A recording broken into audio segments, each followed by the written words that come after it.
की छुट्टी अब टैबलेट में भी उपलब्ध। प्रायोजक Clovia, happy is my super power. तो हम लगातार चर्चा भी कर रहे हैं और इस चर्चा में हमारे मेहमान भी जुड़े हुए हैं। हमारे साथ नोएडा स्टूडियो से हमारे मेहमान जुड़े हैं।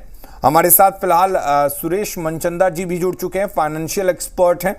उनका रुख कर लेते हैं। सुरेश मनचंदा जी, आपसे जानना चाहेंगे कि क्या चौथे चरण तक आते आते हमारे देश में लोकसभा चुनाव सिर्फ भावनात्मक मुद्दों तक सिमट कर रह गया है, या अब भी आप कहीं गुंजाइश देख रहे हैं कि जो आर्थिक मुद्दे हैं जैसे महंगाई, बेरोजगारी या जो तमाम चीजों की बढ़ती कीमतें या इस तरह के जो भी मुद्दे हैं वो कहीं ना कहीं रह गई हैं अभी तक, खासकर सत्ता पक्ष की तरफ से? देखिए, बड़ी अच्छी बात कही है आपने। चूँकि जब पहले चरण का मतदान था तब भी मैं आपके स्टूडियो में था और आपसे बातचीत हो रही थी, और उस समय पर जो मुद्दे थे वो कहीं ना कहीं जरूर आ रहे थे कि विकास के नाम पर चुनाव लड़ा जाएगा, आर्थिक मुद्दों के नाम पर चुनाव लड़ा जाएगा, रोजगार के नाम पर चुनाव लड़ा जाएगा। लेकिन पहला चरण, दूसरा चरण, तीसरा चरण निकल गया और चौथे चरण तक आते आते जो बातें हैं वो रोजगार से और जो धरातल के जो मुद्दे हैं उनसे हट करके एक बार फिर से जो राजनीति के जो मुद्दे होते हैं ना, बेसिकली जो आजकल हार्डकोर अपने को देखने को मिलते हैं, चाहे वो जातिगत जनगणना के आधार पर हो या फिर आपका यूं कह लीजिए अगर जात पात के नाम के ऊपर हो और इसके साथ साथ में धर्म विशेष के ऊपर हो, तो वहां पर जाकर के कहीं ना कहीं ध्यान केंद्रित होता हुआ दिखाई देने लगा है एक बार फिर से। हालांकि इसमें कोई दो राय नहीं है कि सभी ने अपने जितने भी वायदे किए हैं, गारंटियां दी हैं, उसके बीच के अंदर में रोजगार को शामिल किया है, विकास को शामिल किया है, उसमें विकसित भारत की एक तस्वीर दिखाने की कोशिश की है।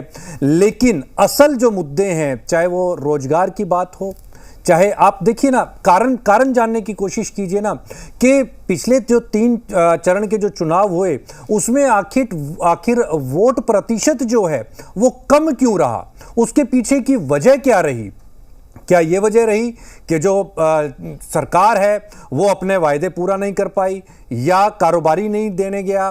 कौन ऐसी जाति है, कौन ऐसा वर्ग है, कौन सा ऐसा आपका कुनबा है जो वोट देने के लिए नहीं जा पा रहा? क्या हिंदू वोट देने के लिए नहीं जा पा रहा? क्या वहां पे कुछ चोट लगती हुई दिखाई दे रही है? क्या वो मुद्दा नीचे चला गया है? कौन से ऐसे मुद्दे हैं जिसकी वजह से पिछले 3 चरण के जो चुनाव हैं, हालांकि मैं तो कहीं किसी चैनल के ऊपर पे शंकराचार्य जी को भी सुन रहा था, अब वो भी यहाँ पर हम देख रहे थे, शंकराचार्य जी कह रहे थे कि जो मुख्य जो मुद्दे हैं उनसे हट करके और जो अब ये आ गया कि गऊ की हत्या के बीच के अंदर में जो पार्टियां शामिल है उनको जो वोट देने के लिए जा रहा है वो पाप का भागीदार है, इसलिए वोटर जो है घर से निकल नहीं रहा है, वोट देने नहीं जा रहा, क्योंकि भाई जिस भी पार्टी के पास में आएगा जिसने गौ हत्या के ऊपर रोक नहीं लगाई उसको भी अब एक मुद्दा बनाया गया है यहाँ पर कि जो पार्टी गौ हत्या के ऊपर पे रोक नहीं लगाएगी उसको वोट नहीं देना चाहिए, नहीं तो आप पाप के भागीदार होंगे। तो क्या ये एक वजह है जिसकी वजह से वोटर जो है घर से बाहर नहीं निकल रहा है? देखिए, अगर हम धरातल के ऊपर जाएंगे तो निश्चित तौर के ऊपर पे आपको अलग अलग कारण अलग अलग समुदायों के बीच के अंदर में देखने को मिलेंगे। ठीक है, पहले 3 चरणों के अंदर हमने ये सब चीजें देखी, लेकिन आर्थिक दृष्टिकोण से अगर हम देखें तो निश्चित तौर के ऊपर पे रोजगार एक बड़ा मुद्दा है, और साथ में कारोबार जो है, कारोबारियों को इस समय पर जो दिक्कतें आ रही हैं, पेपर वर्क के अंदर में जो फंस करके रह गया है, वो भी एक बड़ा मुद्दा है। लेकिन कहीं ना कहीं अब जो चुनाव है वो कहा जा सकता है कि धर्म के नाम पर, आस्था के नाम पर एक तरह से अब ये चुनाव जो है, और नेताओं की तरफ से बयानबाजी भी जब की जाती है, डाइवर्ट जब सभा किया जाता है, तो मुद्दों को, जो एक्चुअल मुद्दे हैं उन्हें कंप्लीटली दरकिनार करके धर्म के नाम पर यहाँ पर वोट मांगे जाते हैं। जी बिल्कुल, निश्चित तौर के ऊपर पे इस समय पर जो मुद्दे हैं, पिछले 3 चरणों के अंदर में जो चीजें हमने देखी, वोट प्रतिशत अचानक के सरप्राइजिंग रहा, जिस तेजी के साथ वो गिरावट देखने को मिली है, ऐसा लग रहा था कि इस बार बार बढ़ चढ़ करके मतदान होगा, मतदान घरों से निकलेगा, जाएगा, वोट देगा, लेकिन बिल्कुल इसके विपरीत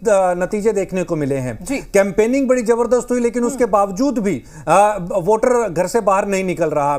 तो कहीं ना कहीं अनसेटिस्फैक्ट्री यहां पर जरूर देखने को मिली है। जो मोमेंटम बना हुआ था वो जरूर यहां पर ब्रेक होते हुए हमने देखा है। तो जो आपने कहा कि जाति और धर्म के ऊपर पे क्या ये इलेक्शन डाइवर्ट होते जा रहे हैं, बिल्कुल निश्चित तौर के ऊपर पे आज का मिला करके जो अगले 3 जो और चरण होंगे, यानी कि कुल 4 जो चरण हैं ये वाले, ये धर्म के और जाति के आधार के ऊपर पे ही अब वोट प्रतिशत बढ़ाने की कोशिश होगी। की जो स्थिति है वो आज ही चौथे चरण में साफ भी हो पाएगी। आने वाले चरणों के हिसाब से आज बहुत हद तक स्थिति जो है, तस्वीर जो है साफ हो जाएगी। संतोष जी, अब बात एक बार झारखंड की भी कर लेते हैं, क्योंकि झारखंड में भी 4 सीटों पर आज मतदान यहां पर हो रहा है। झारखंड अपनी समृद्ध खनिज संसाधनों के लिए और अपनी सांस्कृतिक विरासत के लिए जाना जाता है, लेकिन ऑल ओवर अगर हम देश की बात करें तो देश की राजनीति में झारखंड कितना महत्व रखता है? देखिए, झारखंड के साथ हमेशा ही पक्षपातपूर्ण रवैया रहा है केंद्र सरकार का, चाहे केंद्र में किसी की भी सरकार हो। खनिज संपदा से लवरेज, उसके धरती में, उसके कोख में इतनी सारी संपत्ति है, इतनी सारी खनिज है, इसके बावजूद जो उसका हक है, वहाँ के जो मूल निवासियों का हक है, वो उसको कभी भी नहीं मिला। मूल आदिवासी कई हैं जिनको मैं बहुत अच्छे से जानता हूँ। उनको एक बहुत बड़े गायक हैं सिमल टुडू, वो उनसे मेरी कल ही बात हो रही थी। उन्होंने कहा कि हमें 35 किलो चावल मिलता है बस। उस 35 किलो चावल के वजह से उनका जीवन चल रहा है। कोई उनके पास दूसरा साधन नहीं है। रोज़गार जो है वो जो फैक्ट्रियाँ हैं, वहाँ के जो मूल निवासी हैं उनको वो लोग नौकरी पर नहीं रखते हैं। इसके पीछे कारण ये है कि वहाँ जो लोकल राजनीति है, जो लोकल लोग हैं वो लोग राजनीति में लगे रहते हैं, उनको बरगलाया जाता है। इसीलिए जो फैक्ट्रियां हैं वो बाहर के लोगों को ला करके नौकरी देती है, क्योंकि जो नौकरी करने वाले हैं वो सिर्फ नौकरी करते हैं, राजनीति से उनका लेना देना नहीं रहता है। कहने का अभिप्राय यह है कि जो वहाँ लोकल नेता हैं वो सही तरीके से काम नहीं कर रहे हैं। जो मूलभूत बातें हैं उसको वो दरकिनार करते हैं, अपने स्वयं के हित को सर्वोपरि रखते हैं। केंद्र ने जो देना चाहिए झारखंड की जनता को वो कभी भी नहीं मिला। मैं झारखंड हमेशा आता जाता रहता हूँ, मैं देखता हूँ कुछ शहरी क्षेत्र हैं जो बहुत अच्छे हैं, लेकिन अगर आप ग्रामीण इलाकों में जाएं, मैं जमशेदपुर से मूसाबनी और चकुलिया होते हुए रायरंगपुर गया था, जहाँ की हमारी महामहिम है। मैं जैसे उड़ीसा में पहुँचा, मैंने देखा सड़कें इतनी अच्छी बनी हुई हैं, बिल्कुल कंक्रीट की सड़कें हैं। हमारी गाड़ी जो है वो सर पर दौड़ रही थी। जब तक हम झारखंड में रहे, अफसोस की बात है कि जो इतनी महत्वपूर्ण सड़क है जो राष्ट्रपति के गांव से जमशेदपुर को जोड़ती है, बीच में सड़क इतनी ख़राब है कि आप अपनी गाड़ी लेकर जा नहीं सकते। पता नहीं कहाँ गाड़ी का टायर पंक्चर हो जाए या उसका बॉडी क्रैक हो जाए। तो झारखंड को जो चीज़ें मिलनी चाहिए वो कभी भी नहीं मिली। झारखंड मेरा बहुत आना जाना रहता है। और एक इम्पॉर्टेंट बात ये भी है कि जैसे अभी हेमंत सोरेन अभी जेल में हैं और आपके चैनल पर ही आ रहा है कि बेल मिलेगी या जेल। थोड़ा सा विषय से अंतर करके मैं देख रहा हूँ कि जैसे दिल्ली में अरविंद केजरीवाल जी को चुनाव प्रचार के लिए बेल मिला है। अगर सुप्रीम कोर्ट ने ये एक परिपाटी नई शुरू की है तो झारखंड में भी हेमंत सोरेन को मिलना चाहिए। और अगर हेमंत सोरेन को बेल मिलता है तो फिर एनडीए के लिए ये बहुत टफ होता जाएगा जो आने वाला वोटिंग है। लेकिन संतोष जी, चूंकि आपने इस मुद्दे को छेड़ ही दिया तो इस पर बात कर ही लेते हैं। हेमंत सोरेन का जेल जाना ये जेएमएम के लिए क्या इमोशनली तो फायदेमंद होगा, लेकिन क्या रणनीतिक रूप से नुकसानदायक नहीं है? आपके सवाल में ही जवाब है। बिल्कुल रणनीतिक रूप से नुकसानदायक है। एक मुख्यमंत्री जब बाहर आता है, जैसे आप देखें कि अरविंद केजरीवाल बाहर आए हैं, तो अब जिस तरीके से वो रणनीति बना सकेंगे, जिस तरीके से डिसीजन ले सकेंगे, जो कहना है वो कहेंगे, जो करना है करेंगे, उसी तरीके से अगर हेमंत सोरेन बाहर रहते तो उनकी जो झामुमो पार्टी है उसमें बहुत सारी, एक तो इमोशनली भी उनको पावर मिलता और रणनीतिक रूप से भी जो हेमंत सोरेन है उनको नब्ज पर उनकी पकड़ है। उनको पता है कौन सा कार्यकर्ता कैसे है और चेहरे के भी कुछ शर्म होती है। जिस कार्यकर्ता को वो बोल देंगे निश्चित रूप से वो कार्यकर्ता अपनी जी जान लगा देगा। अगर ये बेल मिलता है तो रणनीतिक रूप से भी झामुमो के लिए, हेमंत सोरेन के लिए ये मतलब मजबूती लाएगी इस पार्टी के लिए। एक बहुत बड़ा मुद्दा आप जैसे लग रहा है कि झारखंड के जो सबसे बड़ा मुद्दा जो है वो हम लोग कहीं ना कहीं मिस कर रहे हैं, धर्मांतरण का मुद्दा। आपने देखा बहुत अच्छी बात ये बहुत बड़ा एक मुद्दा है जो झारखंड के लिए एक है समस्या रहा है, और इसमें प्रधानमंत्री मोदी जी हमेशा कहीं न कहीं इस बारे में सोचते हैं, और बहुत सारे केस लॉ भी आपने देखा होगा कि इसे गाय का पे ऊपर जो सजा मिली थी, लेकिन 21-22 लोगों को सर आपने जो 10 साल बाद। धर्मांतरण का मुद्दा छेड़ा है झारखंड में कई ऐसी मिशनरीज हैं, क्रिश्चियन मिशनरीज जो काम कर रही हैं, जो मैं बता और रहा- जाहिर सी बात है कि आदिवासी जो हैं उन्हीं से जुड़ते हैं।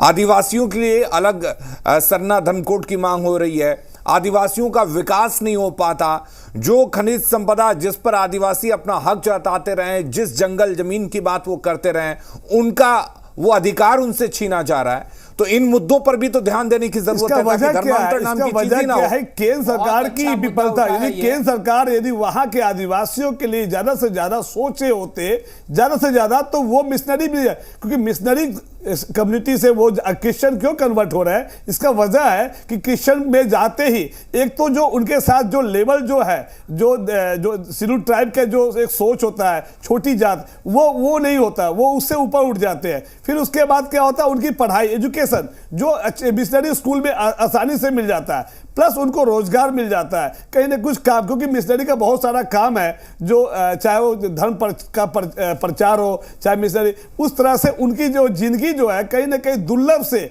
वो सुलभ हो जाता है। इसका वजह भी केंद्र सरकार है, और केंद्र सरकार ऐसा नहीं कि नहीं सोच रही है, सोच रही है, इस मुद्दे को गरम है भी, लेकिन वो अभी तक सक्सेस नहीं हो पाई। लेकिन जितना हवा दिया जाता है धर्मांतरण के मुद्दे को, उतना हवा अगर उनके लिए रोजगार, उनके लिए शिक्षा, उनके लिए स्वास्थ्य को दिया जाता, तो आपको नहीं लगता कि ये धर्मांतरण नाम का मुद्दा रह ही नहीं जाता? देखिए जो इन्होंने बात कही, आप सिर्फ झारखंड तक सीमित मत रहिए, आप जाइए पंजाब, आप जाइए हरियाणा, झारखंड तो चलिए हम मान लेते हैं कि एक आदिवासी जोन है, वहां पर एक परिपाटी समझ में आती है। पंजाब, हरियाणा ये तो समृद्ध राज्य हैं। आप यहां पर जाकर के देखिए, पंजाब में इवन आप जाकर के देखिए, मोर देन 50% सिख्स जो हैं वो अपना धर्म जो है वो परिवर्तित कर चुके हैं, वो क्रिश्चियनिज्म की तरफ जा चुके हैं। देखिए जितनी तेजी के साथ आप यहां पर ये देख रहे हैं, हिंदुत्व को देख रहे हैं, वहीं दूसरी तरफ अब आगे जो 4-5 साल के बाद आप जो चुनाव देखेंगे, मुझे ऐसा लगता है कि उस समय पर ईसाईयत और हिंदुत्व के अगेंस्ट में आप चुनाव देखेंगे, क्योंकि तब तक वोटर जो है बहुत ज्यादा कन्वर्ट हो चुका होगा। हरियाणा और पंजाब देख करके आप हैरान होंगे। हरियाणा की आप धरती के ऊपर चले जाइए, जहां पर सबसे ज्यादा हिंदू लैंड, पूरी की पूरी वो तो हिंदू लैंड ही थी। आज आप जाकर देखिए वहां पे आपको गिरजाघर दिखेंगे, गांव-गांव में आपको गिरजाघर दिखेंगे, गांव-गांव के अंदर आपको कन्वर्जन्स दिखाई देंगी। तो और कहना चाहता हूं कि आखिर क्यों कन्वर्ट हो रहा है, इसका वजह भी तो होना चाहिए। इसकी ऐसे तो शौक तो नहीं है उनको कन्वर्ट होने का। के शर्मा जी, जिस तरह से आप कह रहे थे कि केंद्र सरकार इसके लिए पूरी तरह से जिम्मेदार है, क्या राज्य सरकार जिम्मेदार नहीं है? क्या झारखंड में जो मुख्यमंत्री है वो खुद एक आदिवासी समुदाय से आते हैं, तो क्या इसके लिए वो जिम्मेदार नहीं है? जिम्मेदार है। मैं इसको करेक्ट करता हूं, मैं अपनी इस चीजों को वापस लेता हूं उसमें केंद्र सरकार का, लेकिन जो बड़ा पैकेज जो होता है वो कहीं ना कहीं केंद्र सरकार का ज्यादा होता है। और यदि केंद्र सरकार इस बात का धर्मांतरण जो सबसे ज्यादा धर्म के मुद्दे पे यदि कोई बात उठाती है तो वो है पार्टी है बीजेपी, और बीजेपी को यदि इस चीजों पे यदि ज्यादा एग्रेसिव है तो वहां के लिए खासकर उड़ीसा जो ट्राइबल क्षेत्र है, जो चाहे वो छत्तीसगढ़ हो, वहां पे ज्यादा से ज्यादा ध्यान देना चाहिए। सिर्फ एक झारखंड राज्य नहीं है, इसके अलावा छत्तीसगढ़ भी है, मध्य प्रदेश भी है, जहां ट्राइबल लोग जहां रहते हैं वहां पे भी इससे समस्या है। तो वहां पे सरकार तो मध्य प्रदेश में, छत्तीसगढ़ में वहां बीजेपी की सरकार है, वहां भी सक्सेस नहीं हो पा रही है। तो ये कहीं ना कहीं विफलता है केंद्र सरकार की, इस बात को भी है, और राज्य सरकार तो होती ही होती है। ठीक है, देखिए यहां पर एक चीज को मैं ऐड करना चाहूंगा जी, जो धर्म का जो मुद्दा है उसके बीच के अंदर में आर्टिकल आपको 56 ये आजादी दे देता है कि भाई आप अपने धर्म का प्रचार प्रसार बिना किसी रोक टोक के कर सकते हैं। एक बात, अब वो सामने वाले के ऊपर है वो कितनी तेजी के साथ अपने धर्म का प्रचार करता है, इसलिए कोई भी सरकार डायरेक्टली इसके बीच के अंदर में इंटरफेयर नहीं करती, वो किसी को रोक नहीं सकती कि आप ये धर्म का प्रचार क्यों कर रहे हैं। इसमें कोई सजा नहीं है, आप इस बात को लेकर के चलें, इसमें किसी तरह की कोई सजा का प्रावधान नहीं है। अगर मैं मान लीजिए कि सिख हूं और मेरे को अगर लगता है कि मेरे को सिखिज्म को प्रमोट करना है तो और गुरुद्वारों को प्रमोट करना है, मुझे कोई रोक नहीं सकता। 25 से 28 में फंडामेंटल राइट्स में इस चीज का जिक्र भी किया गया है। जी, तो वही इसके अंदर में क्या, ये आपका फंडामेंटल राइट है और आप आप अपने धर्म का प्रचार प्रसार कर सकते हैं, बट सब रिस्ट्रिक्शंस भी इम्पोज है उसमें, जबरदस्ती नहीं है। जबरदस्ती नहीं कर देखिए, सकते, जबरदस्ती नहीं है। धर्मांतरण को लेकर कानून बने हैं। आपको जानकर के हैरानी होगी। लोभ और प्रलोभन भी नहीं दे सकते, देखिए, लेकिन लोभ और प्रलोभन ही तो दिया जा रहा है। प्रलोभन दिया जा रहा है, ये गलत है।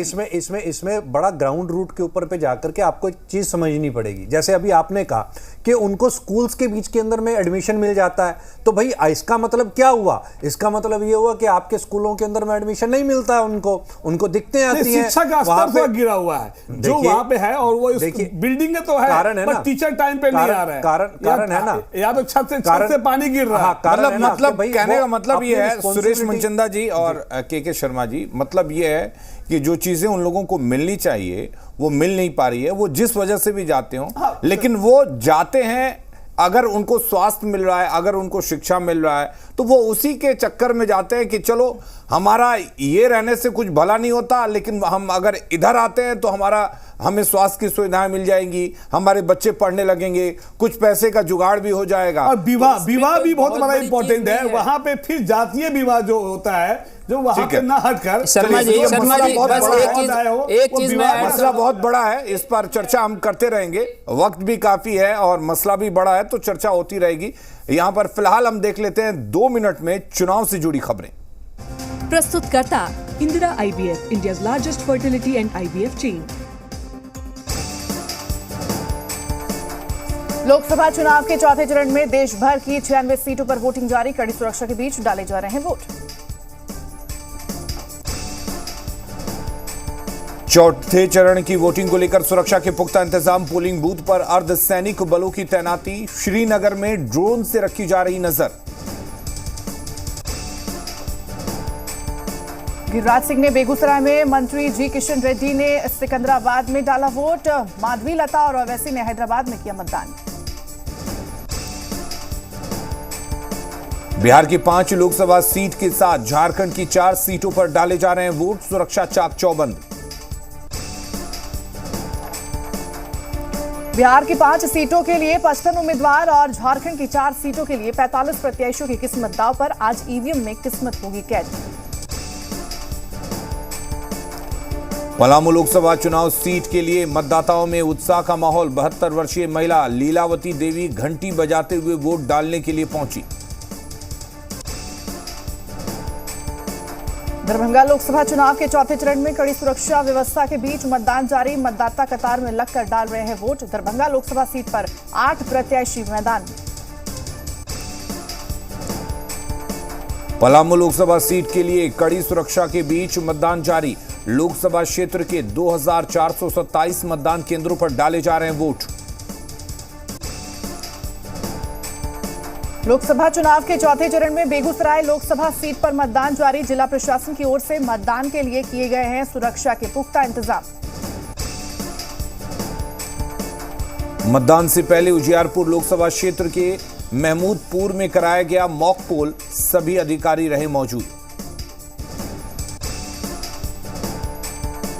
मुंगेर लोकसभा सीट के बूथ संख्या 210 पर तैनात पीठासीन पदाधिकारी की हार्ट अटैक से मौत, परिजनों में मचा कोहराम, शव को पोस्टमार्टम के लिए भेजा गया।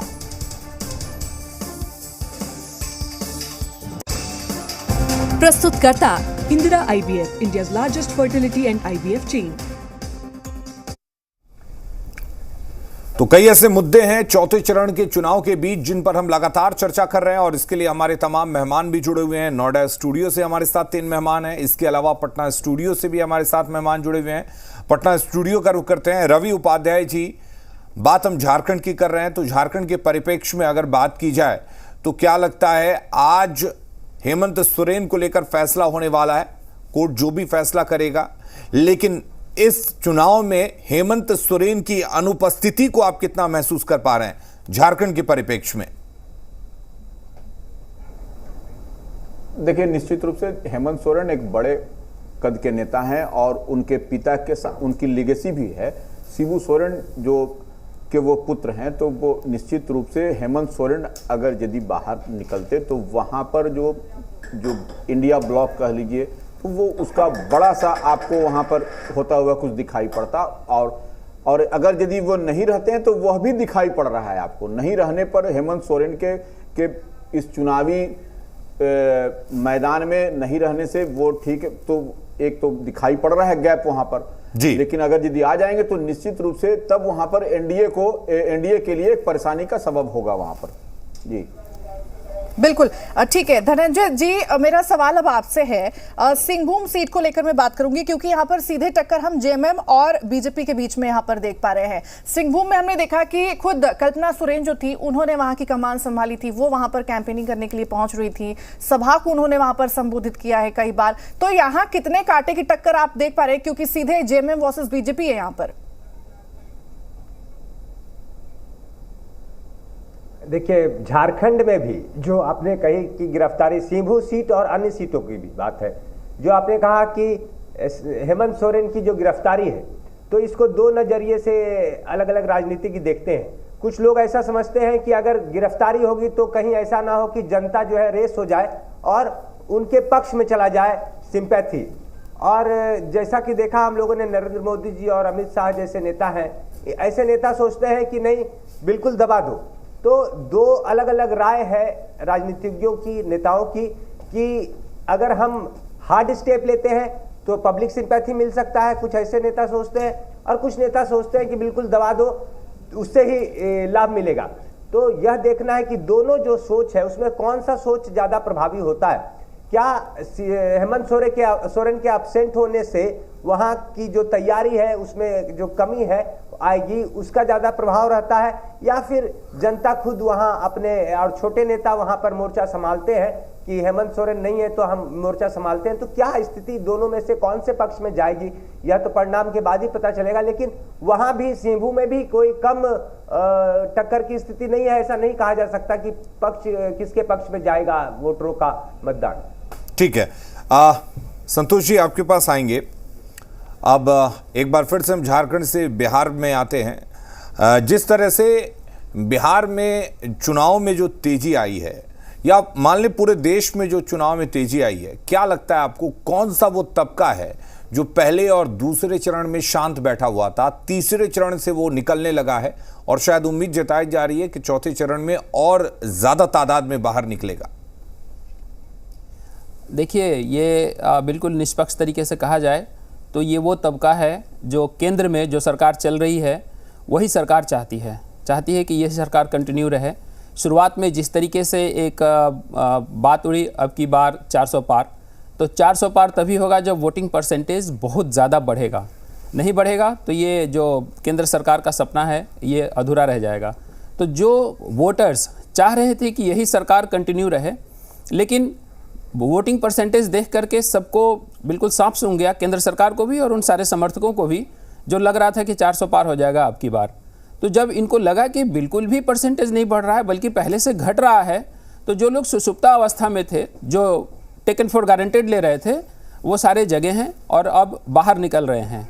ये तो आपके सवाल का जवाब रहा। एक बात मैं और कहना चाह रहा था जी, थोड़ा सा विषयांतर होगा लेकिन इसी काम की चीज़ है कि अभी तक जैसे ईवीएम से वोटिंग हो रही है, अगर ये बैलेट पेपर से हो रहा होता तो जो अभी राजद के महासचिव गिरफ्तार किए गए हैं पंकज यादव, ये आज बूथ लूटने में या फिर बैलेट को लूटने में गिरफ्तार हो रहे होते हैं। क्योंकि अब बैलेट है नहीं तो ईवीएम में अब क्या कर सकते हैं, तो बरगला सकते हैं। तो ये मतलब विषयांतर हो सकता है, लेकिन यही एक सच्चाई है। ईवीएम से है, इसीलिए जो है ईवीएम से है। मैं तो जब पढ़े हूँ इसलिए वो लूट लेते तो क्या वहां पे जो गनमैन जो बैठे हुए हैं वो क्या इंतजार कर रहे थे कि आइए सर आप लूट के चले जाइए। चलिए, अब गनमैन की आपने बात की है तो मैं एक बात बताता हूँ। सुनिए, मैं एक बात बताता हूँ। सुनिए, एक आईपीएस ऑफिसर हैं, नाम लेकर बोलता हूँ, अनिल किशोर यादव। उन्होंने बहुत पहले 96, 97, 98 की बात है, उस समय उन्होंने एनकाउंटर किया था और 5 बूथ लीडरों को मार दिया था। उनको एक डिस्ट्रिक्ट नहीं मिला एसपी, एक डीआईजी नहीं बने, एक आईजी नहीं बने, आज सेंट्रल डेपुटेशन में है चुपचाप। तो कितना ये उनका पर्सनल है, क्या वजह है इसके पीछे? आप नहीं कह सकते सर, ये पर्सनल नहीं है। जो आपने कहा ना कि जो बंदूक लेकर खड़े हैं, वो डीएम नहीं बने, नहीं, जो आपने कहा ना कि बंदूक लेकर खड़े हैं, गोली नहीं मार सकते। अगर गोली मारेगा जो अधिकारी, वो अधिकारी अकेले नपेगा। जो ये जो तर्क, वो अधिकारी अकेला नपेगा, उसके साथ और कोई नहीं होगा। वो तो कौन मारेगा गोली? देखिए, आपने गोली कौन मारेगा?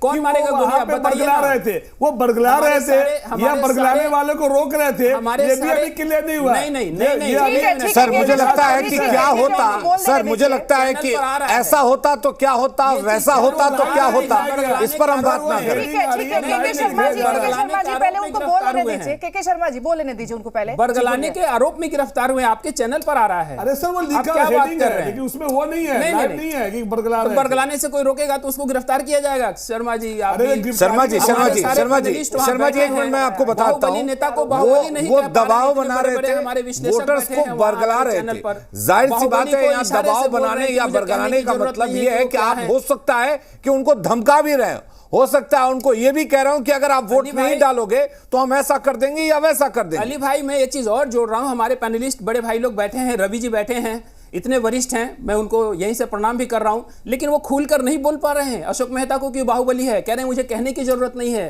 सब लोग समझ रहे हैं। हाँ, तो तो समझ आप रहे हैं, देखिए तो कि समझ क्या रहे हैं, स्थिति सभी है बिहार जानते की। हैं आज भी कि वो बाहुबली है। बिहार की स्थिति क्या है, ये रवि भैया के सेंटेंस बता रहे हैं। सिर्फ बिहार की नहीं, आप देश के किसी भी इंटीरियर इलाके के अंदर जाएंगे जहां पर आपको बहुत सारे बाहुबली मिलेंगे। और सुरेश ठीक है, जी सबसे तो ज्यादा ये तो एक मुझे लगता उदाहरण है है। बंगाल में हम ये चीज देखते ये हैं। जी उदाहरण है, बिल्कुल, उदाहरण है। बंगाल के अंदर आप जगह जगह बोल पर आज नहीं पा जाकर रहे के आप हैं कि देखिए, बाहुबली नेता है, वो बाहुबली रहे हैं, इशारे में बोला जा रहा है। तो यही चीज वो चलिए तो ठीक आप है, हांडी के अपने चावल से मेहमानों समझिए से ना हम कि बात क्या स्थिति करेंगे, है बिहार की जरा आज भी। अपने संवाददाता से भी बात कर लेते हैं। हमारे साथ हमारे झारखंड के रेजिडेंट एडिटर जुड़े हुए हैं, धीरज जी। धीरज, आपसे हम जानना चाहेंगे क्या कुछ फिलहाल चल रहा है, क्योंकि 2 घंटे का वक्त भी पूरा हो चुका है, तो जो उत्साह आप सुबह देख पा रहे थे, जिस तरह से वोटर से आपने बात की, तरह तरह की बातें निकलकर सामने आई, क्या वो उत्साह अब भी कायम है या धूप और गर्मी ने उस उत्साह को शांत कर दिया? देखिए अलीम, जिस बूथ पर था उस बूथ से थोड़ा सा निकलकर मैं दूसरे बूथ पे आ गया हूँ और यहाँ का उत्साह भी देखने को बन रहा है। अब देखिए मैं चारों तरफ दिखाऊंगा, जिस तरह से किसी फेस्टिवल में कतार में लोग खड़े रहते हैं या आप पुराने ज़माने में सिनेमा हॉल के आगे कतार में खड़े रहते थे लोग, उसी तरह आप देखिए कि किस तरह यहाँ पर कतार में लोग खड़े हैं। सिर्फ इस भाग नहीं, आप दूसरे तरफ भी मैं दिखाऊंगा कि किस तरह से भीड़ है यहाँ पर, उत्साह है। खूंटी कोई बहुत बड़ा शहर नहीं है, एक छोटा सा जगह है, लेकिन आप जो है उत्साह वो देखिए कि किस तरह से यहाँ पर है। आप यहाँ पर महिलाएं हों, बुजुर्ग हों या फिर नए युवा वोटर्स हों, वो सब यहाँ पर मौजूद हैं। आप देखिए कि किस तरह से यहाँ पर भीड़ लगी हुई है और किस तरह से एक लोकतंत्र का पर्व जो है वो के लिए उत्साह है। आप वोट देने आए हैं, क्या मुद्दा इस बार? देश का भला हो। First time voter? हाँ। क्या सोच के वोट? क्या सोच के? देश के लिए जो अच्छा होगा वही करेंगे। शिक्षा, स्वास्थ्य। शिक्षा, स्वास्थ्य। अम्मा जी कितने दिन से वोट डाल रही है? हम 45 साल से डाल। 45 साल से? हाँ। जहाँ जहाँ थे तहाँ तहाँ बदले। कहाँ थे? झारखंड में दुमका थे। हाँ। हाँ, उसके बाद मुजफ्फरपुर थे। हाँ। उसके बाद खूंटी आए हैं। तो यहाँ पर क्या है इस बार मुद्दा? अब देखिए, अच्छा सोच के तो दे रहे हैं, अब मुद्दा क्या करेंगे। अच्छा सोच के दे रहे हैं। आप देखिए यहाँ पर अम्मा जी कब से वोट डाल रही हैं? नाश्ता पानी हो गया? हो गया। बन गया घर में? हाँ, तरबूज नाश्ता करके आए हल्का। तरबूज गर्मी में? तो क्या अंकल जी पूरा चश्मा उस्मा लेके एकदम? थोड़ा सा डैमेज है दाहिना साइड का, इसलिए लेना। आप भी नाश्ता उस्ता कर लिए? क्या करके आए हैं? तरबूज खाए, रोटी खाए। क्या मुद्दा है इस बार खूंटी का? देखिए अभी बिल्कुल धीरज जी, तस्वीरें बहुत ही उत्साहजनक है और ये तस्वीर देखकर ये समझा जा सकता है कि यहाँ के मतदाता जो हैं वो कितने ज्यादा जागरूक हैं। और फिलहाल यहाँ भी रुक करते हैं इस वक्त की हेडलाइंस की ओर। प्रस्तुतकर्ता Prayag PTMT, bath fittings and pipes, quality बेमिसाल, लिख के ले लो।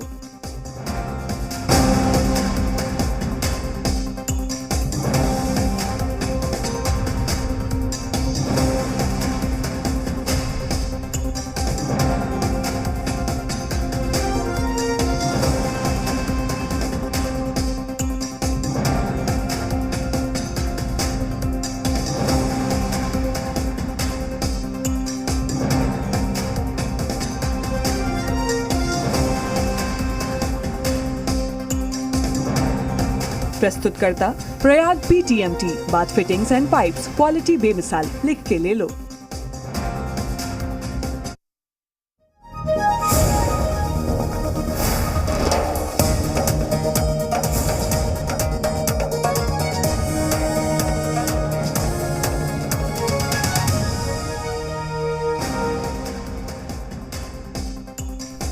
लोकसभा चुनाव के चौथे चरण में देश भर की 96 सीटों पर वोटिंग जारी। बिहार की 5 सीटों के लिए 55 उम्मीदवार, झारखंड की 4 सीटों के लिए 45 प्रत्याशियों की किस्मत दांव पर।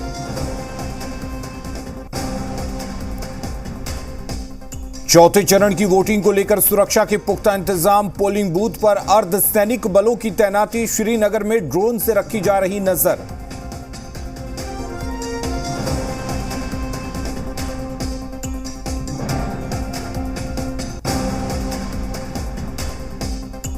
बिहार के पूर्व मुख्यमंत्री राबड़ी देवी ने छपरा में जनसभा को किया संबोधित। आरजेडी प्रत्याशी और बेटी रोहिणी के समर्थन में लोगों से मांगा वोट। परिवारवाद को लेकर बीजेपी पर साधा निशाना। बिहार की 5 सीट दरभंगा, उजियारपुर, समस्तीपुर, बेगूसराय और मुंगेर के साथ झारखंड की 4 सीट सिंहभूम, खूंटी, पलामू और लोहरदगा सीट पर भी डाले जा रहे हैं वोट। सुरक्षा चाक चौबंद।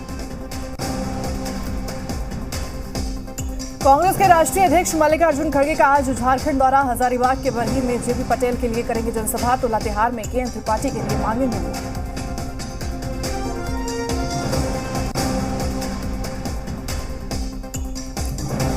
मनी लॉन्ड्रिंग से जुड़े मामले में पूर्व सीएम हेमंत सोरेन की जमानत याचिका पर आज आएगा फैसला। रांची की पीएमएलए कोर्ट ने 4 मई को सुनवाई के बाद फैसला रखा था सुरक्षित।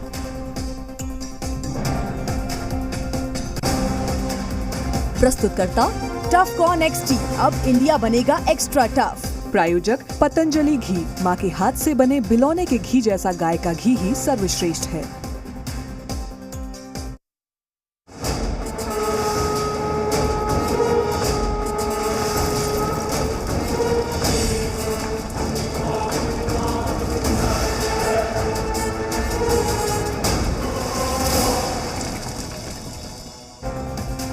Co-presenting Parul University, Vadodara, Gujarat. Co-powered by घड़ी डिटर्जेंट पाउडर, पहले इस्तेमाल करें फिर विश्वास करें। वास्तु विहार, एक विश्व स्तरीय टाउनशिप, अपनी जमीन अपना मकान। Indira IVF, India's largest fertility and IVF chain. Goal, nations leading institute. Multani Pashmina, अपने हक का खाओ, सब कुछ बचाओ। हर सिप में ताजगी की perfect blend, city gold tea, पहचान क्वालिटी की। कायम चूर्ण, करे कब्ज की छुट्टी, अब टैबलेट में भी उपलब्ध। प्रायोजक Clovia, happy is my super power. बात मुंगेर की करते हैं। मुंगेर में बूथ संख्या 210 के पीठासीन पदाधिकारी ओंकार चौधरी की आज हार्ट अटैक से मौत हो गई है। पीठासीन पदाधिकारी की मौत के बाद परिजनों के बीच कोहराम मच गया है। उनकी ड्यूटी मध्य विद्यालय चकासीन इब्राहिम शंकरपुर में लगी थी। बताया जा रहा है कि पीठासीन पदाधिकारी ओंकार चौधरी को दिल की बीमारी थी और अस्वस्थ रहने के कारण उन्होंने चुनाव में ड्यूटी नहीं कर पाने को लेकर आवेदन दिया था, फिर भी उनकी चुनाव ड्यूटी लगा दी गई थी।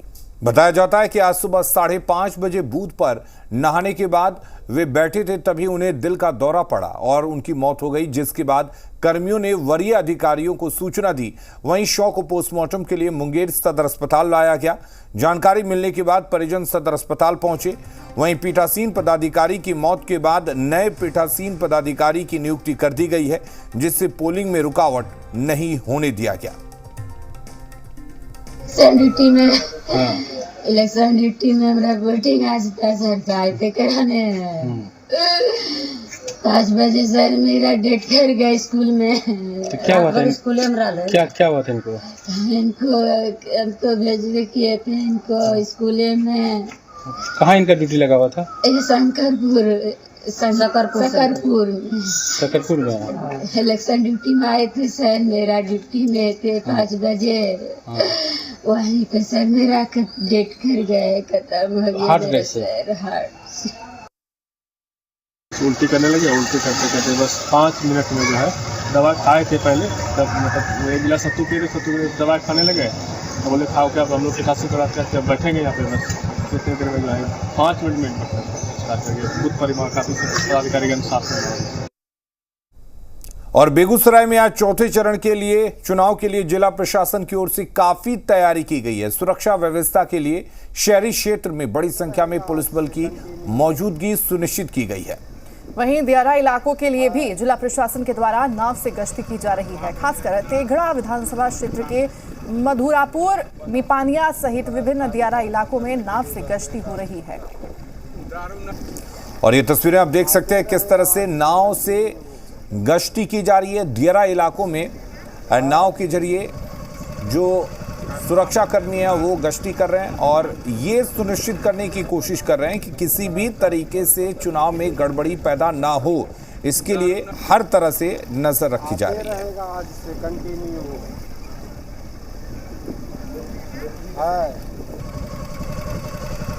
तो बेगूसराय में कड़ी सुरक्षा के बीच मतदान जारी है। शहरी क्षेत्रों में बड़ी संख्या में पुलिस बल की तैनाती की गई है, तो दियारा के इलाकों में नाव से सुरक्षाकर्मी गश्ती करते नजर आ रहे हैं। गुमला में भी लोकसभा चुनाव के लिए वोट डाले जा रहे हैं। प्रशासनिक दृष्टिकोण से सभी बूथ पर सुरक्षा के व्यापक प्रबंध किए गए हैं। चुनाव को लेकर मतदाताओं में विशेष उत्साह देखा जा रहा है। शहरी एवं ग्रामीण क्षेत्र में मतदाता सुबह से ही अपने पोलिंग बूथ पर एकत्र होते हुए नजर आ रहे हैं। पहली बार वोट देने वाले युवा मतदाताओं में खासा उत्साह देखा जा रहा है और शायद यही वजह है कि हर उम्र के मतदाता मतदान केंद्रों पर पहुंचे हुए हैं। हालांकि महिला मतदाताओं में खासकर ज्यादा उत्साह है। तस्वीरें आप देख सकते हैं, वाकई लोकतंत्र के महापर्व के लिए ये एक सुखद तस्वीरें हैं कि इतनी बड़ी तादाद में मतदाता अपने मतदान केंद्रों पर पहुंचे हुए हैं।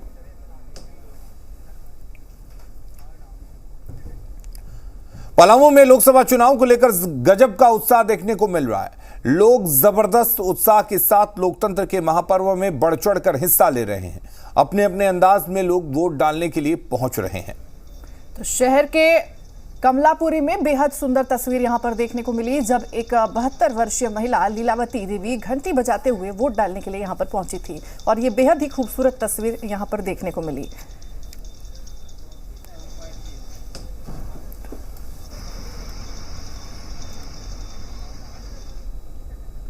लोहरदगा में मतदान की प्रक्रिया सुबह 7 बजे से जारी है। मतदाता लंबी कतारों में लगे हुए हैं। मतदाताओं में वोटिंग को लेकर खासा रुझान देखा जा रहा है। महिलाएं बड़ी संख्या में मतदान केंद्र तक पहुंच रही हैं। पहला वोट देने वाली मतदाताओं में भी खासा उत्साह देखने को मिल रहा है। के बूथ नंबर 45 में समय 7 बजे से मतदान की प्रक्रिया शुरू हो गई। इस समय हमारे साथ एक वोटर है जिन्होंने पहला मतदान किया है। आइए इनसे जानते हैं कि पहला मतदान को लेकर के ये कितना तैयार थे और कब ये पहुंचे बूथ पर और किस तरह से अपील करते हैं वोटरों। आप कितने बजे पहुंचे और किस तरह से मतदाता 6 बजे पहुंच गए थे मतदान केंद्र 45 पर। मैं यहाँ का मतदाता हूँ। लोगों पहला वोट देने में बड़ी उत्साहित महसूस होगा और मैं लोगों से कहूँगा कि आप राष्ट्रहित के लिए घर से निकले और वोट दें। जी मैं दूसरा वोट दिया हूँ। हमारे पहले वोट ये दिए हैं और मैं दूसरा वोट दिया हूँ। मैं यही कहना चाहूँगा कि पहले मैं घर में भी आप पूरा पब्लिक को कहना चाहूँगा पहले मतदान तब जलपान, और सभी को मैं कहना चाहूँगा पहले आके मतदान करें। और यहाँ देखा जा रहा है कि बहुत अच्छा रुझान मिल रहा है। यहाँ अभी लगभग 500-700 का मतलब लाइन लगा हुआ है। आप देख सकते हैं कि मतदाता जो है बूथ नंबर 46, 45 और 47 जो यहाँ पर बुनियादी स्कूल जिला में है, यहाँ सुबह से अधिकाधिक संख्या में यानी 500 से ज्यादा की संख्या में लोग यहाँ पहुँच चुके हैं और लगातार अपने मताधिकार का इस्तेमाल कर रहे हैं। और इसी बीच हमारे साथ संवाददाता धीरज हमारे साथ जुड़े हुए हैं खूंटी से। धीरज, 2.5 घंटे का वक्त हो चुका है, क्या तस्वीर अब आप देख पा रहे हैं वहां पर? कितने उत्साहजनक तस्वीर, क्या मतदाता अभी भी वहां पर पहुंच रहे हैं मतदान करने के लिए? जी बिल्कुल, आप देखिए कि किस तरह से उत्साहित हैं मतदाता, उत्साह से भरे हुए हैं। ये लोकतंत्र का पर्व है और मैं तस्वीरों के जरिए आपको दिखाता हूं कि देखिए ये तस्वीर क्या कह रही है। ये तस्वीर कह रही है कि 5 साल बाद लोकतंत्र का पर्व आया है, महापर्व है और लोग यहाँ पर जुटे हुए हैं। अभी 10 बज रहे हैं, 10 बजने के आसपास हो रहे हैं, लेकिन सुबह जब मैं था दूसरे बूथ पर तो सुबह 6:30 बजे से ही कतार लगनी शुरू हो गई थी। और अब देखिए कि क्या स्थिति है यहाँ की। तो ये यहाँ पर आप देखिए कुछ आप कहाँ से आई हैं मैडम? खूंटी से। तो वोट करने कर दिया? नहीं किए भी करेंगे। तो क्या मुद्दा? हाँ, क्या मुद्दा रहेगा? क्या मुद्दा रहेगा? क्या खूंटी का विकास किस मुद्दे को लेकर के आप वोट डालेंगे? हाँ, खूंटी का विकास हो, जिससे कि खूंटी के जो सारे निवासी समाज का कल्याण हो, सारे समाज का कल्याण हो। ऐसा ना कि कोई एक ही समाज का कल्याण हो, सारे समाज का कल्याण हो, यहाँ के निवासियों का कल्याण हो। वैसे मतदाता, वैसे मतलब नेता को मैं वोट करना चाहूँगी। और चूंकि किसको वोट करना है ये तो गुप्त बताता है, इसलिए मैं ये गुप्त है। हाँ, मेरा मुझे सिर्फ जानना है, लोगों से पूछता रहता हूँ, बात करता रहा हूँ कि मुद्दे क्या होंगे। 5 साल बाद आते हैं। सर, ये जो भीड़ है, इतनी उत्साह है, 5 एक बार आती है, क्या हर बार इस तरह का रहता है? हर बार सर, हर बार बिल्कुल।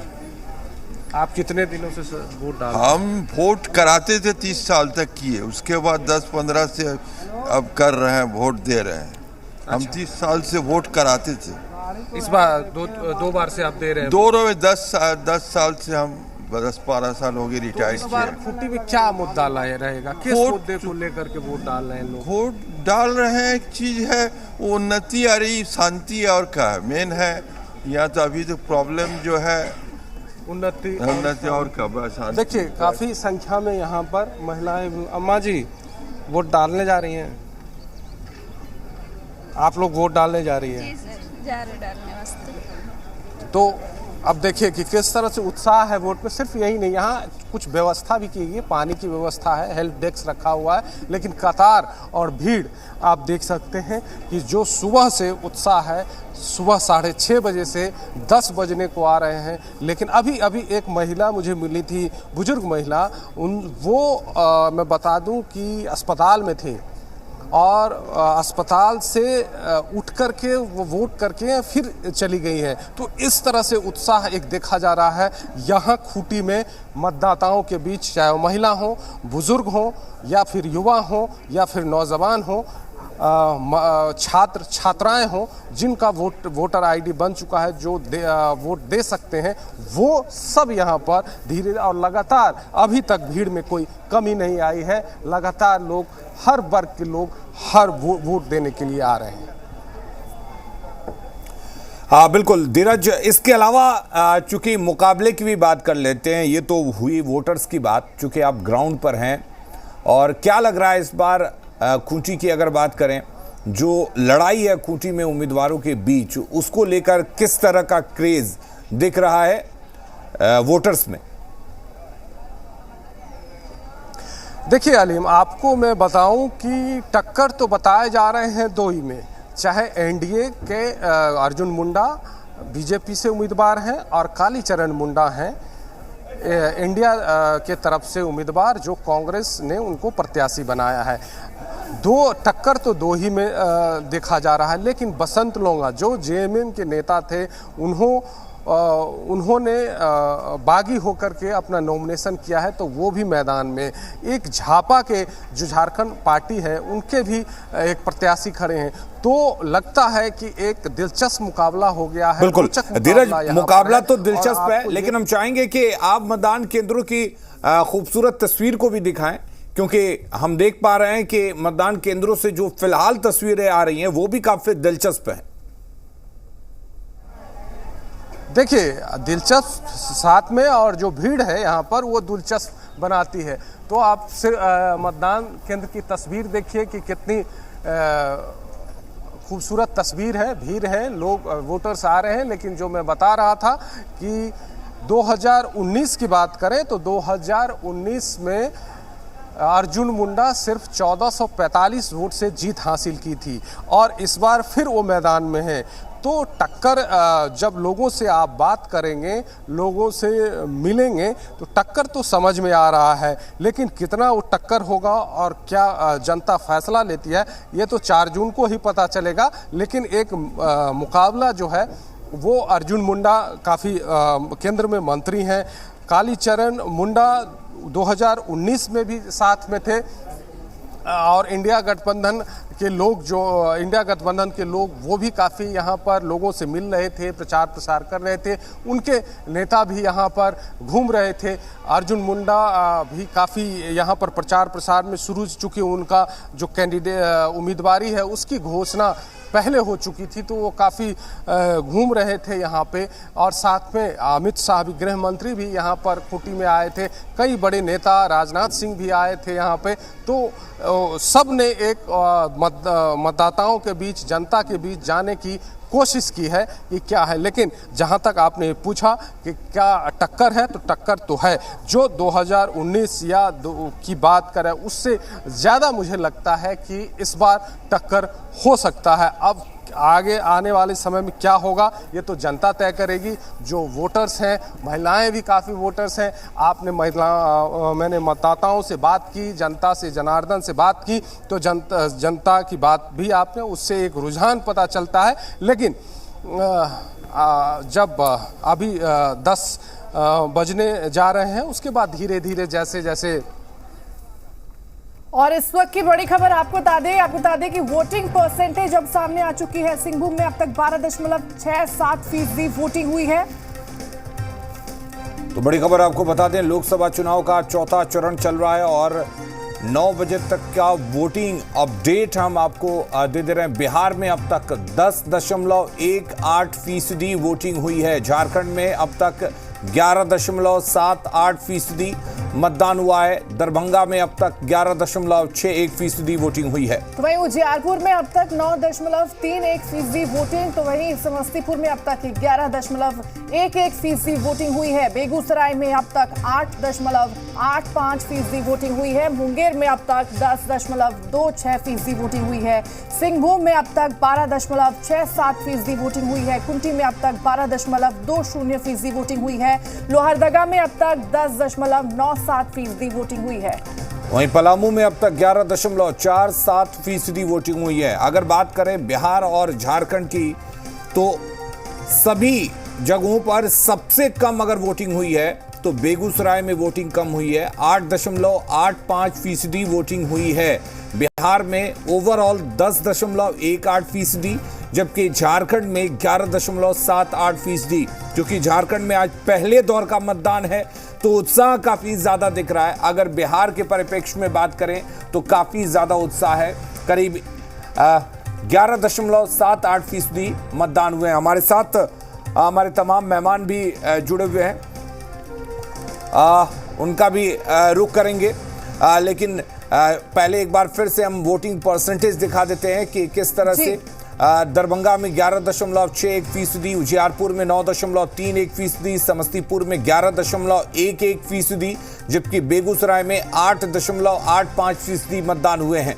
तो मुंगेर में 10.26% अब तक मतदान हुए हैं। सिंहभूम में अब तक 12.67%, कुंटी में अब तक 12.20% वोटिंग हुई है। तो वहीं लोहरदगा में 10.97%, पलामू में 11.47%। अलीम, अगर देखा जाए बिहार और झारखंड की अगर हम बात करें तो बिहार के मुकाबले झारखंड में सबसे ज्यादा वोटिंग परसेंटेज हम देख पा रहे हैं। अलीम, बिल्कुल, झारखंड के मतदाता, चूंकि धीरज भी लगातार तस्वीरें दिखा रहे थे कि किस तरह से मतदान केंद्रों पर काफी ज्यादा भीड़ है।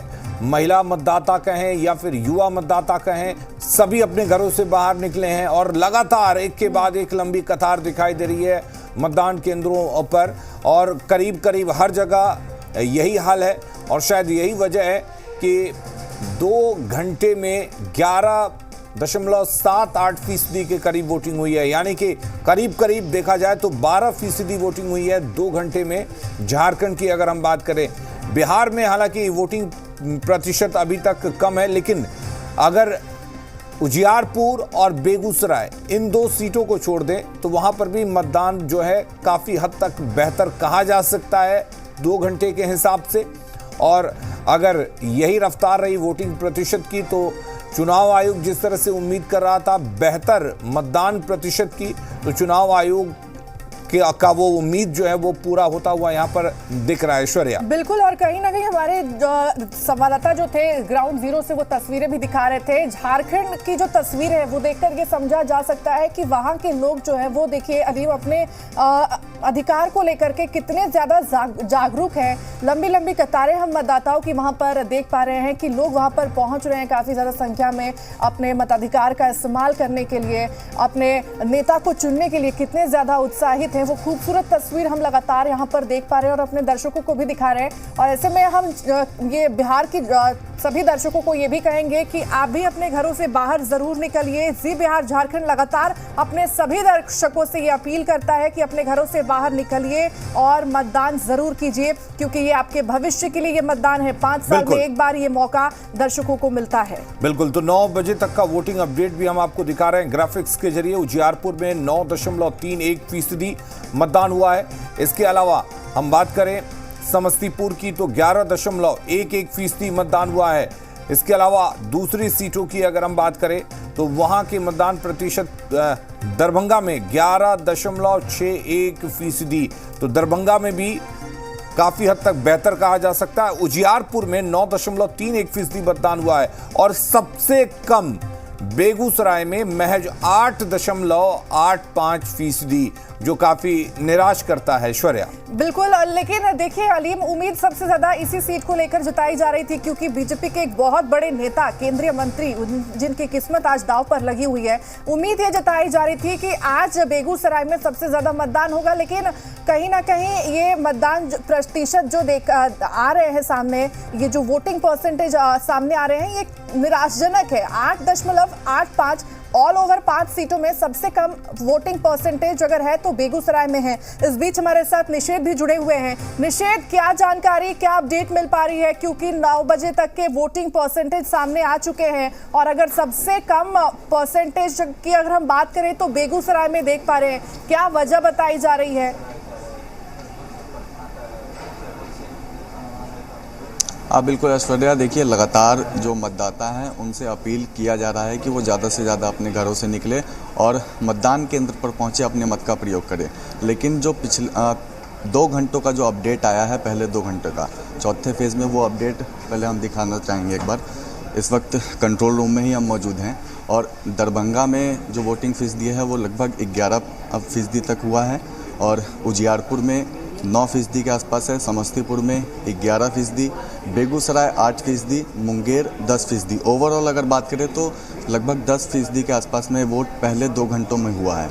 और अगर पिछले बार की बात करें तीसरे चरण की, तो तीसरे चरण में लगभग 4 ऐसे लोकसभा क्षेत्र थे जहां पे पहले 2 घंटे में लगभग 10% तक मतदान हुआ था और एक लोकसभा क्षेत्र जो था वहां पर 11% मतदान हुआ था। तो पिछले चरण के अगर तुलना की जाए तो इस बार चौथे चरण में वोटिंग परसेंटेज पहले 2 घंटे में थोड़ा कम जरूर हुआ है, लेकिन लगातार अपील किया जा रहा है। और सबसे बड़ी बात जो आपने बताया कि बेगूसराय, गिरिराज सिंह वहां से उम्मीदवार हैं और उस लोकसभा क्षेत्र में जो वोटिंग है वो परसेंटेज थोड़ा कम हुआ है, ये कहीं ना कहीं चिंता की भी बात है। लेकिन लगातार निर्वाचन विभाग की बात करें या फिर हम भी लगातार मतदाताओं से अपील कर रहे हैं कि वो मतदान केंद्रों पर पहुंचे और अपने मत का ठीक है। चलिए निषेध, हमारे साथ कामरान भी जुड़े हुए हैं जो झारखंड में वोटिंग अपडेट के साथ है। कामरान, क्या कुछ अपडेट है?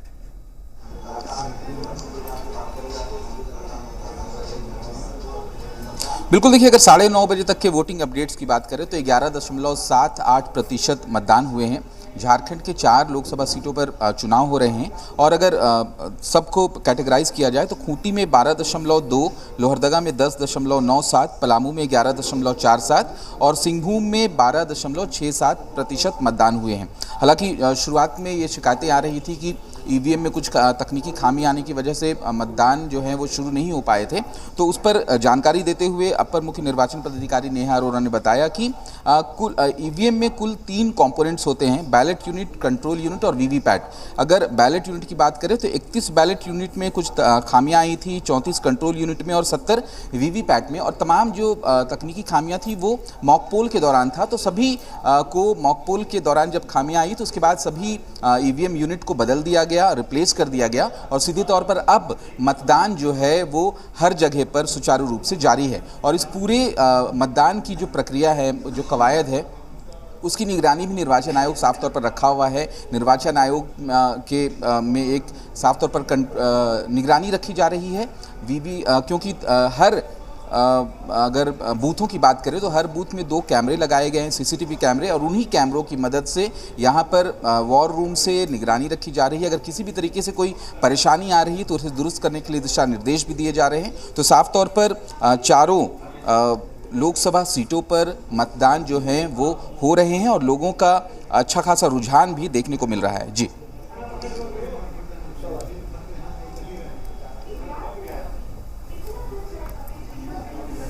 तो बिल्कुल कामरान, अगर हम बात करें चुनाव आयोग के अधिकारियों की, तो क्या वो इस मतदान प्रतिशत की उम्मीद कर रहे थे, उससे कितने सेटिस्फाई हैं और क्या लगता है उनको इसमें और तेजी आएगी?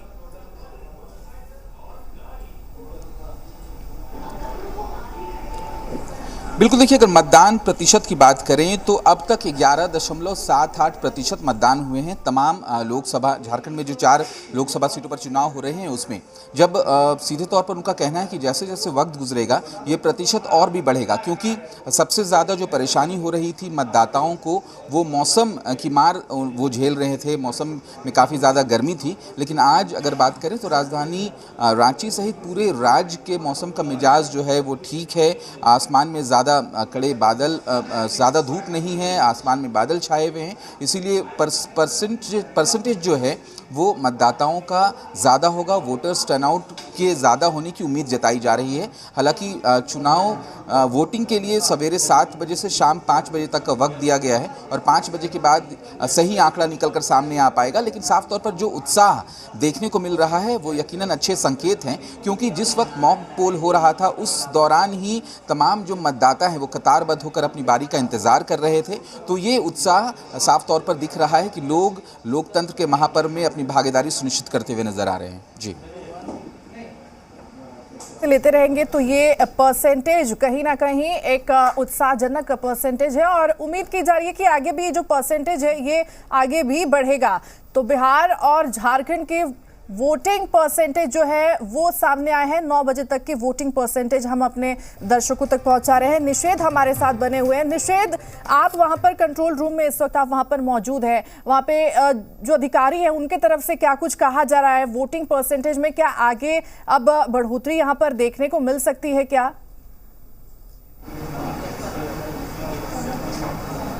बिल्कुल ऐश्वर्या, देखिए लगातार जो निर्वाचन विभाग है वो मतदाताओं से अपील कर रहा है और यहाँ से जो निर्वाचन विभाग के अधिकारी हैं उनका भी साफ तौर पे यही कहना है कि उनकी पूरी कोशिश है कि ज़्यादा से ज़्यादा जो मतदाता हैं वो केंद्र पर पहुँचें और अपने मत का प्रयोग करें। और जो निर्वाचन विभाग का कंट्रोल रूम बनाया गया है यहाँ से भी एक एक बूथों पर नज़र है। तमाम जो कर्मी हैं वो पूरी तरीके से अलर्ट मोड पर हैं। वेबकास्टिंग की भी टीम बैठी हुई है, उनकी नज़र है और अलग अलग जो लोकसभा हैं उनके हिसाब से यहाँ पर डेस्क बनाया गया है। उसके ज़रिए भी जो मतदान केंद्र जिस लोकसभा में पड़ रहा है तो वहाँ पर भी निर्वाचन विभाग के कर्मियों की नज़र है और लगातार निर्वाचन विभाग अपील कर रहा है कि ज़्यादा से ज़्यादा लोग घरों से बाहर निकले। और इससे पहले प्रचार प्रसार के माध्यम से भी कोशिश की गई थी कि लोग मतदान केंद्रों पर पहुँचे और यहाँ पर भी लगातार जो टीम है वो काम कर रही है। देखिए तमाम जो डेस्क हैं यहाँ पर बनाए गए हैं अलग अलग लोकसभा क्षेत्र के हिसाब से।